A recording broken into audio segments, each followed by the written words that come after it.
Saat ini saya berada di depan Pusat Kebudayaan Mongdor, di mana dua orang seniman batik dari Indonesia, tepatnya dari Yogyakarta, melakukan pameran lukisan batik di sini. Karya mereka mewakili jiwa muda, generasi muda, yang mana tetap tidak melepaskan dari pakem-pakem membatik itu sendiri. Mari kita berbincang dengan mereka berdua untuk mengetahui lebih jauh karya-karya mereka yang sangat luar biasa. Batik mewakili jiwa jalan.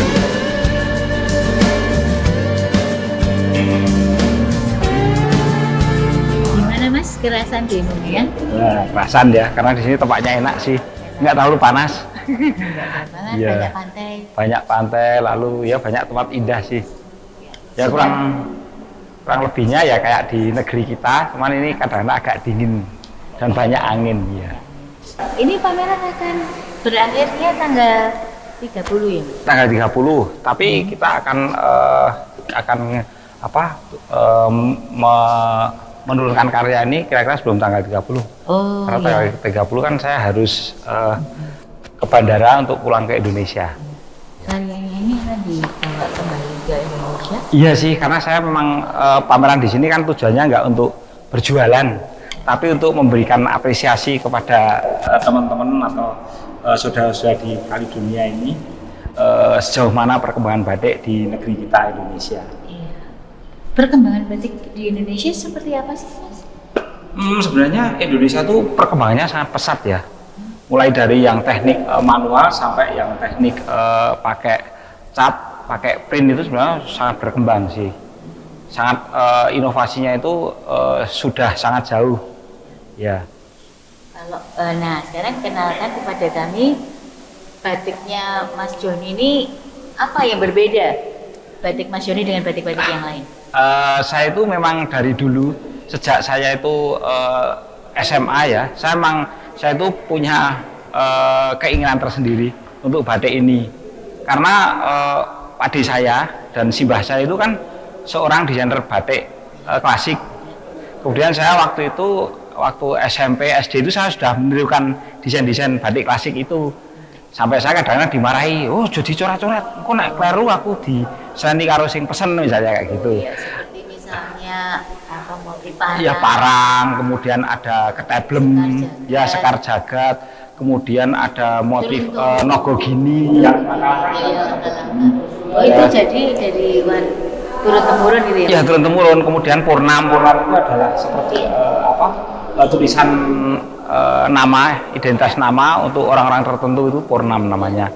Nah, sekarang ceritakan dong Mas tentang karya ini, apa cara membuatnya, gimana, berapa lama pakai inspirasinya didapatkan berapa lama?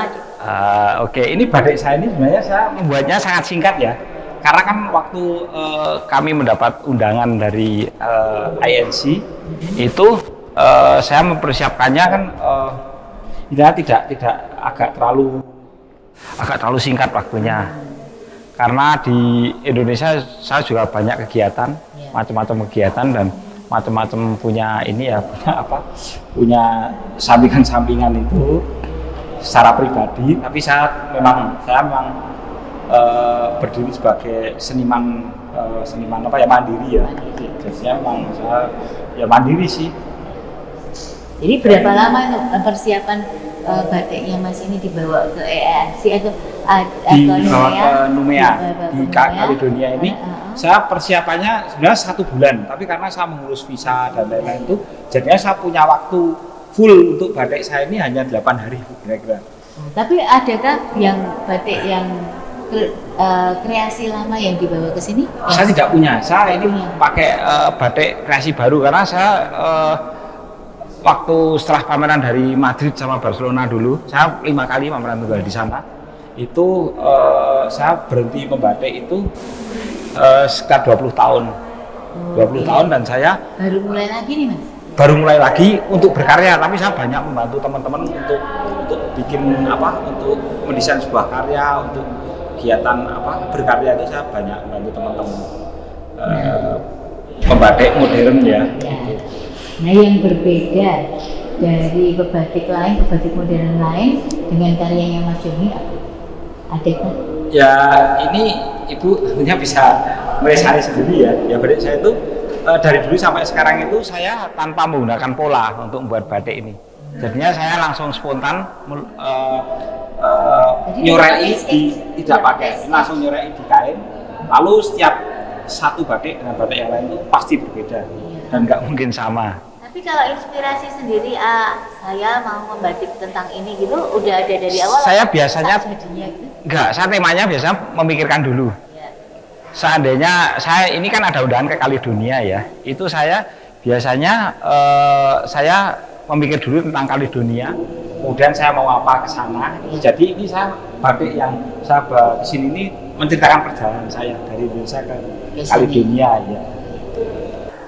Dalam membuat batik itu saya selalu konsisten dengan menggunakan teknik tutup celup, walaupun saya nggak tahu banyak teknik tentang batik ini, misalnya teknik solet.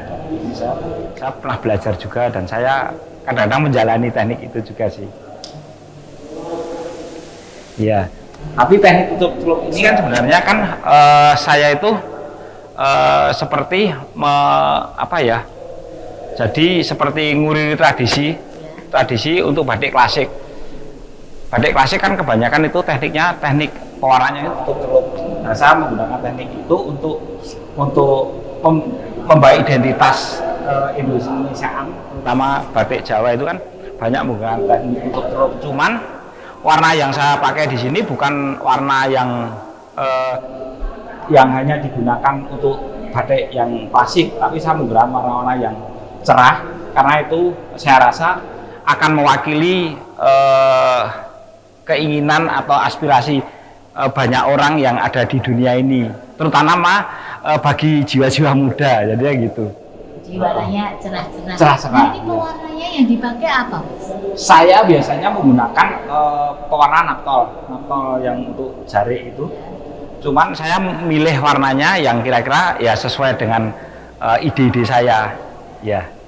Jadi dalam setiap karyanya Mas Joni pasti ada corak batiknya klasik. Ya, saya selalu membawa itu kemanapun saya pergi ya. Karena itu memang waktu itu, karena saya pernah ingin sangat modern, tapi justru pada waktu itu malah banyak dikritik oleh teman-teman.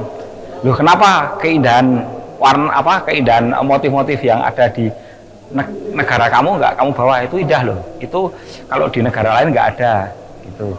Akhirnya saya ya karena banyak kritikan-kritikan semacam itu, akhirnya saya rasa, oh ya benar juga ya, saya tuh walaupun semodern apa diri saya dan semodern apa mungkin pemikiran-pemikiran saya, tapi saya tuh harus tetap, saya tuh mengakui bahwa saya orang Indonesia dan saya berasal dari tradisi leluhur yang sekarang itu memang sudah tingkatan yang sudah diagungkan. Batik klasik itu kan tingkatan tertinggi dari pencapaian karya batik di negeri kita. Jadi itu karya batik yang memang harus kita hormati dan dia pencapaiannya sudah ya pencapaian tertinggi menurut saya gitu.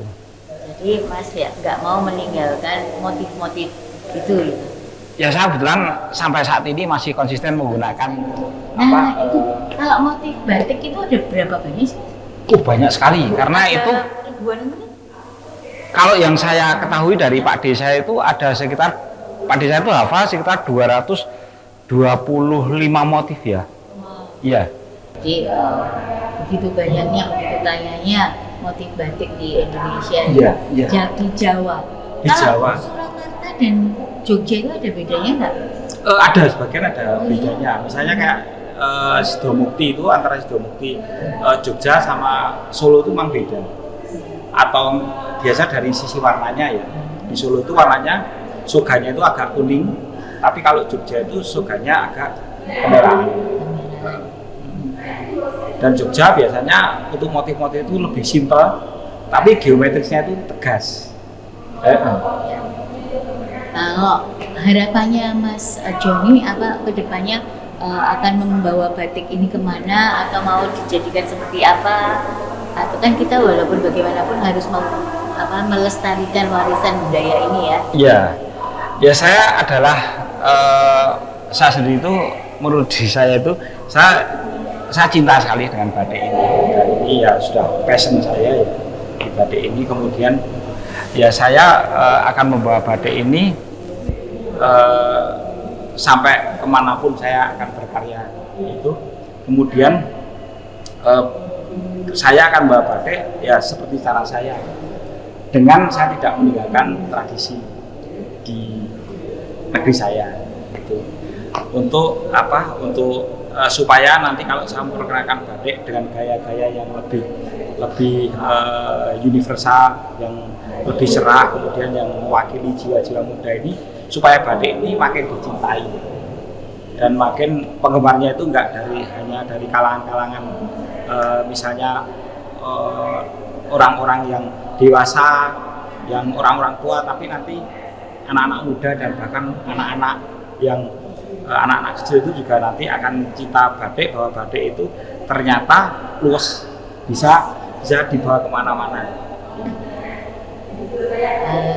Seniman batik siapa yang Mas Joni kagumi? Saya itu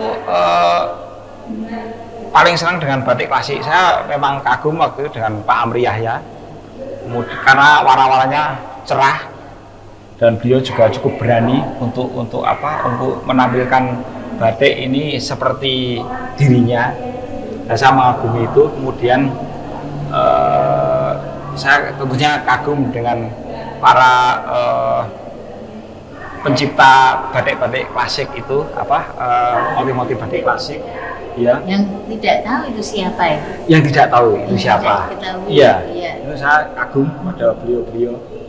Kemudian saya sebenarnya batik ini saya memang sengaja mencampurkan ya antara budaya kita yang memang Indonesia, yaitu dalam bentuk batik, dengan budaya-budaya lain, tapi tanpa meninggalkan teknik-teknik keindonesiaan, tanpa meninggalkan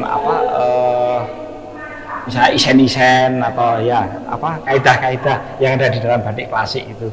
Masih tetap mempertahankan pakem ya, walaupun itu pakem itu kadang nggak terlihat, cuman untuk orang-orang di Indonesia mungkin isi nganggo ini misalnya kayak gini, kayak sedikit teruntung gini, kemudian ini kayak geringsing, kemudian ini kayak kawung, kemudian ada cecekan di sini, ada ukel. Ini ya dibuat dengan canting ya. Dibuat dengan canting ya. Bukan dengan kanvas dan kuas. Ya, walaupun sekarang canting itu juga saya rasa udah berbagai macam canting ya.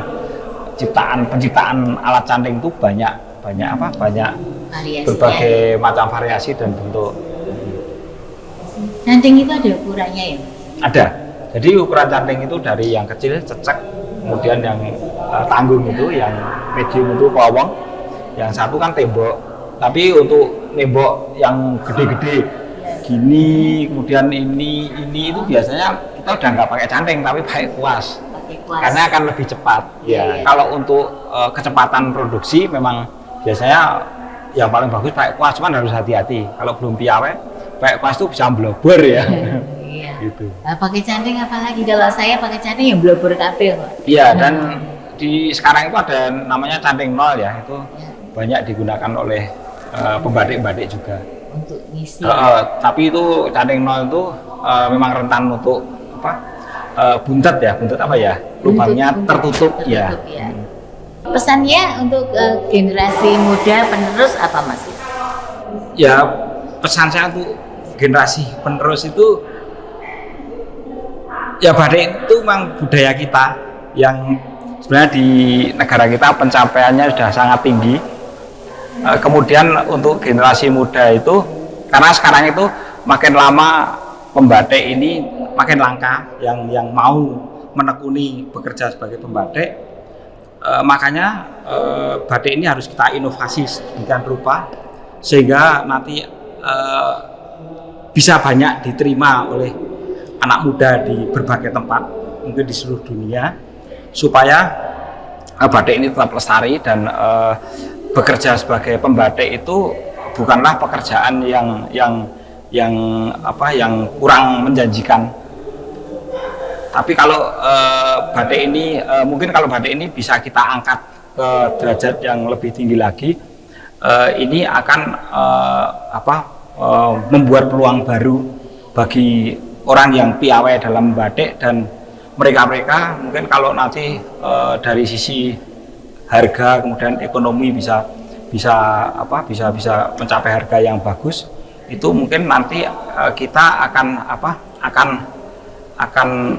orang-orang yang bekerja sebagai batik ini akan menerima upah yang layak, karena sebagai batik itu juga tidak hal yang mudah, karena itu pembatik seperti yang bekerja sama dengan saya itu, pembatik itu biasanya kerja itu 1 hari penuh, jadi 1 hari itu duduk, nanti istirahat paling pas mau ke belakang mau makan, itu jadinya itu memang pekerjaan yang sangat unik, dan itu pekerjaan yang menurut saya juga sangat potensi untuk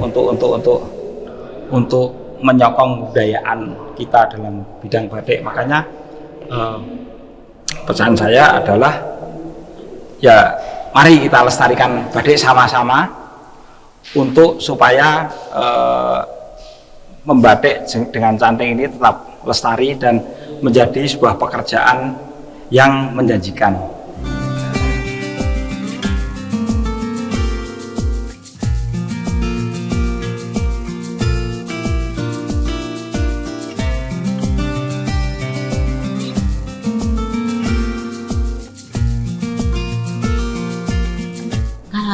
Tadi kita sudah berbicara dengan Mas Joni Sumantri. Sekarang ini kita akan beralih ke Mbak Vicky Ananda. Apa kabar Mbak? Baik Ibu, udah nggak COVID ya ini? Udah salaman. Bisa salaman, kalau enggak kan masih pakai masker. Salamannya begitu. Ya, gimana Mbak? Gimana kesannya di Kaledonia Baru? Kesan untuk apa nih Bu? Untuk pamerannya atau untuk lingkungannya nih? Apa sih alamnya? Lingkungan dulu, baru setelah itu pamerannya. Kalau lingkungannya sini bersih dan rumah-rumah itu tertata ya, rapi, nggak macet. Terus suhunya juga nggak terlalu panas karena sini juga banyak angin, jadi enak banget sih. Terus terutama nggak ada itu adanya ular laut kan, jadinya sangat aman. Aneh sebenarnya, ini kan seolah-olah kayak hutan ya, negaranya itu banyak hutannya, cuman nggak ada binatang buas. Itu tuh kayak ini negara apa sih kayak gitu. Padahal sangat gede ya. Pohonnya besar-besar. Ya. Mbak berpameran batik di sini. Batik apa yang Mbak pamerkan, yang Mbak bawa kemari? Kalau batik yang saya bawa kemari itu tuh batik yang sudut pandang dari generasi muda. Karena kan kalau generasi muda itu misal lihat batik itu terlalu tua atau nanti yang dipakai itu untuk orang-orang tua aja. Tapi gimana sih teknik-teknik yang ada di dalam batik itu bisa untuk seni-seni modern. Nah kayak gitu. Jadi saya menampilkan karya-karya yang seolah-olah bukan batik tapi sebenarnya itu tekniknya batik. Kadang orang juga nggak percaya kalau itu batik karena mereka memikirnya itu print. Nah itu. Karena seolah-olah di batik nggak bisa jangkau itu gitu. Mbak, kan di Numea ada PMIK yang juga memiliki kelas membatik begitu. Pendapat Mbak tentang kelas itu atau tentang hasil karya mereka yang ada di sini bagaimana? Itu bagus, karena kan mereka sebelumnya emang belajar di studio saya. Oh, iya. Gitu, jadinya kan saya ngasih pembelajaran ke mereka juga nggak secret gitu kan. Kebanyakan kalau itu tuh pewarnaan itu dirahasiakan, teknik untuk bisa mencontek harus dirahasiakan, kan kebanyakan kayak itu. Kalau saya enggak, gimana sih supaya ini tuh lestari, jadinya siapapun yang belajar saya akan memberikan ilmu yang sesuai gitu, supaya dia bisa berkembang dan nggak melulu di kain panjang kayak gitu. Karena supaya ada regenerasi, supaya batik itu historinya itu nggak dari awal kedatangan batik sampai sekarang cuma di kain panjang kayak gitu. Jadi ada di tahun ini beralih ini gayanya ini tahun-tahun terus kayak gitu. Nggak cuma stuck. Ya. Kalau motif batik sendiri yang klasik begitu stuck atau bisa berkembang, Mbak? Kalau masalah stuck atau bisa berkembang itu kan tergantung keraton ya. Karena kan kalau klasik kan memang klaimnya kan punyanya keraton kan. Jadi kan ada aturan-aturan pakeman di keraton.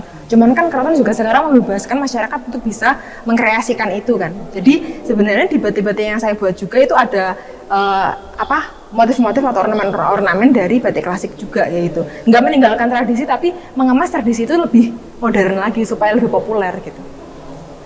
Nah, terus sekarang selain kain panjang dan selain lukisan seperti itu, apakah batik itu bisa, batik yang handmade itu bisa diterapkan di apa saja?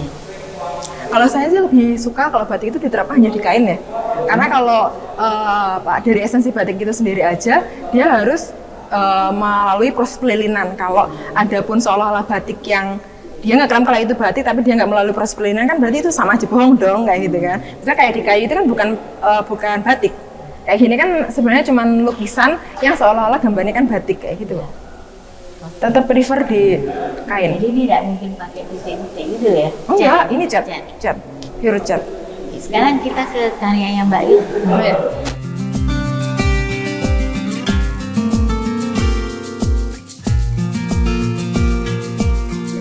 Mana sih karya Yang ini. Ini ngomongin politik. ngomongin politik. Baik. Ini tentang apa Mbak? Ini ngomongin seorang yang memiliki pangkat, entah itu siapapun artis atau gimana. Pokoknya seorang yang berkuasa, dan dia itu tuh terbentuk dari amplop. Karena biasanya dia untuk mencari fans atau mencari dukungan, dia itu biasanya ngamplopin orang. Dan isi amplopnya itu biasanya uang. Untuk kamu dukung aku ya nanti supaya aku bisa jadi ini. Jadi ketika dia udah jadi pejabat atau siapapun yang populer di atas, ketika dia udah di sana, dia harus ngembalikin modalnya dia yang awal keluar. Jadi dia mancing di laut, dia juga memikirkan hanya untuk kepentingan mengembalikan uangnya dia lagi. Gitu. Tapi di sini selain itu, saya juga menggambarkan tentang pencemaran air ya di sini. Saya menggambarkan pencemaran lingkungan. Kayak gitu. Jadi ini tuh judulnya Amplop Mancing Amplop. Amplop mancing amplop. Seseorang yang terbentuk dari amplop-amplop itu tadi yang disebarkan ke orang, terus dia kembalikan. amplop-amplop yang dia sebarkan kayak gitu. Jadi ini amplop Mbak? Iya, itu amplop. Ini motif berarti apa ya? Itu bukan motif, Bu. Kalau motif kan repetitif ya, kalau ini itu ekspresi ya. Nah itu, jadi itu dari amplop-amplop, ada gradasi amplop ini. Seberapa jauh Mbak Vicky itu memasukkan motif yang tradisional ke batiknya Mbak Vicky? Pasti ada, Bu. Minimal ada titik. Cecekan ini pasti, cecek pasti. Cecek pasti. Tapi kan untuk mengenalkan kalau, maksudnya kan berarti kan nggak harus melulu ornamen kayak klasik gitu kan, nggak melulu. Tapi kan gimana caranya? Pertama kali orang interest dulu. Setelah itu dia pengen tahu ini apa sih, materialnya apa sih. Setelah itu, kalau setelah tahu batik loh, batik, coba nih dia nanti akan searching di HP-nya dia misal, oh loh batik kok ini beda, emang kayak gimana sih cara prosesnya kayak gitu.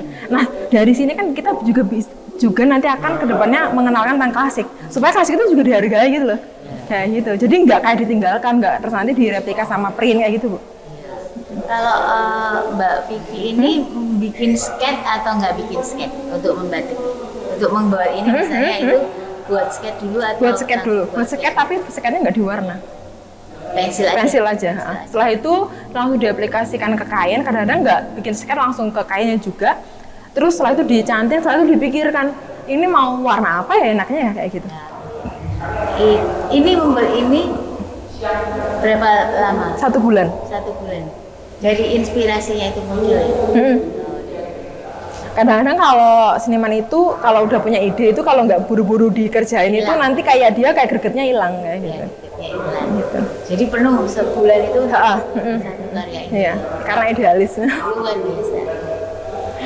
Oke, ini karya favorit ya Mbak? Iya, ini karya favorit karena aku emang suka sama politik, tapi sesuatu politik yang kesannya kayak berantem itu bisa dikemas dengan sesuatu hal yang menggelikan. Ini kan menggelikan kan? Dia itu amplop kok mancing amplop kayak gitu kan. Amplop mancing amplop. Judulnya amplop mancing amplop. Ya, ada karya yang lain Mbak? Ada karya yang lain. Ini yang atas membicarakan tentang Atlantis. Kan banyak nih yang menggambar-gambarkan bahwa Atlantis tuh berapa persennya itu tuh kemungkinannya ada di Indonesia itu sendiri. Jadi saya pikirnya itu Atlantis pasti lebih modern. Saya bayangin seperti itu. Kira-kira dia super megapolitan. Super megapolitan. Jadi nggak cuma apa namanya, nggak cuma kayak rumah biasa. Pasti dia punya pesawat-pesawat yang unik-unik lah yang sekarang kita kenal dengan UFO. Ini karya Mbak. Ya, kalau ini ngomongin dari orang primitif, dia berlari karena mengejar anaknya yang udah masuk di tangki ini mobil. Jadi dia berlari.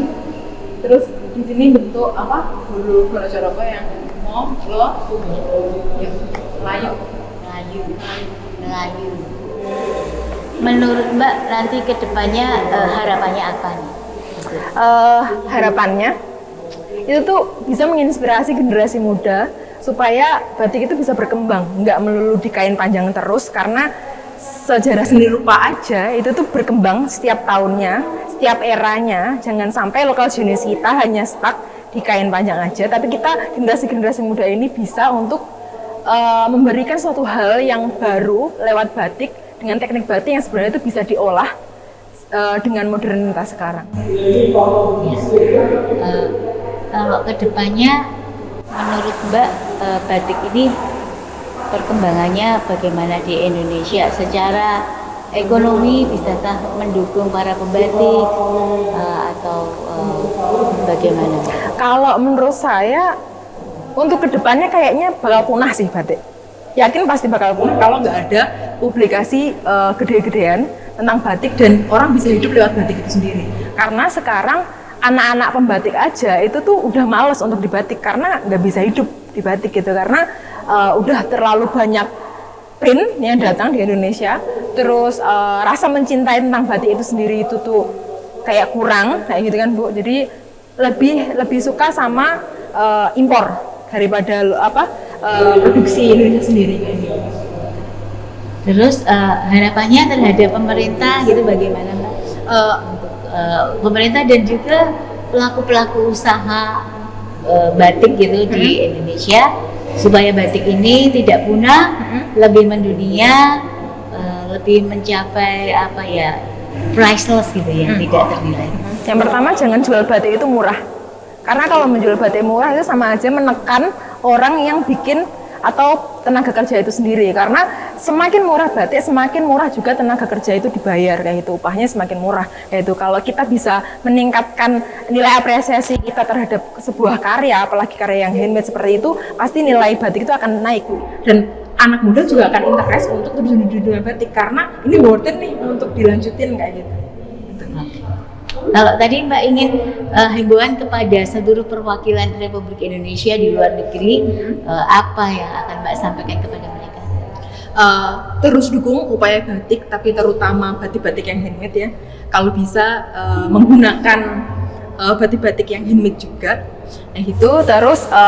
terus menyuarakan bahwa lokal jenis ini bisa bisa bersaing dengan seni-seni yang ada di internasional, karena ini kita punya lokal jenis yang benar-benar dari Indonesia kayak gitu, bukan dari imporan dari mana-mana kayak gitu. Dan perkembangan batik kan sangat komplit di Indonesia juga. Oke, terima kasih Mbak Tinggi. Ya. Sukses selalu. Ya. Semoga nanti batik semakin mendunia, semakin sangat priceless seperti itu. Ya. Dan batik nggak stuck ya Bu? Ya, dan batik nggak stuck hanya di motif-motif ya. Pastinya tergantung senimannya sih ya. Pasti batik. Saya malah yakin bahwa batik itu tidak akan punah. Seperti itu karena juga UNESCO juga akan mendukung ya. Terus tapi memang karena tidak bisa untuk menghidupi diri sendiri, even keluarganya, bahkan keluarganya seperti itu, akhirnya seniman-seniman batik ini beralih ke bidang lain yang lebih menjanjikan.